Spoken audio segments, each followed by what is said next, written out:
In today's video, I'm going to teach you how to update Windows 10 in 2025.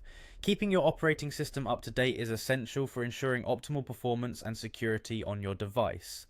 The update process is simple, but I'll walk you through each step to make sure it goes smoothly. First, let's start by clicking the Start menu on your computer. This is the button with the Windows logo, usually located at the bottom left corner of your screen. By clicking on this, a menu is displayed with various options. Here you can access programs, documents, and system settings. This menu is like the gateway to everything your PC has to offer. Once you have opened the Start menu, the next step is to go to Settings. You can do this by looking for the gear icon, which represents the Settings menu. This section allows you to adjust and personalize how your computer operates and looks. It's also the place where you'll find the tools needed for our update process. Now that you're in the Settings menu, the third step involves locating and clicking on Windows Update. From the list of options available in Settings, look for Update and Security, and within that category you'll find Windows Update. This section is integral as it manages all updates for Windows 10, ensuring your system runs the latest version.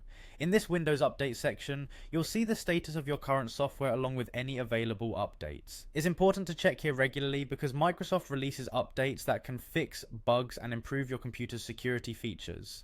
If an update is available, you'll see a button that says Download or Install. Click on it to begin the process. During this updating process, make sure your device is plugged into a power source, as updates can sometimes take a while and you don't want your PC to run out of battery.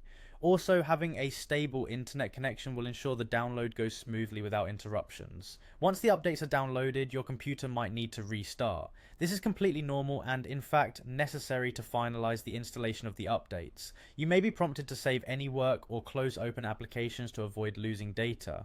After your system restarts, Windows should be updated and running the latest version. You can confirm this by returning to the Windows Update section in Settings, where it should display a message indicating that your system is up to date. And there you have it, you've successfully updated your Windows 10 operating system. Following these steps will help keep your computer's firmware up to date, ensuring smoother performance and enhanced security features. Remember, regular updates are vital for the health and efficiency of your computer. Thanks for watching, and happy computing.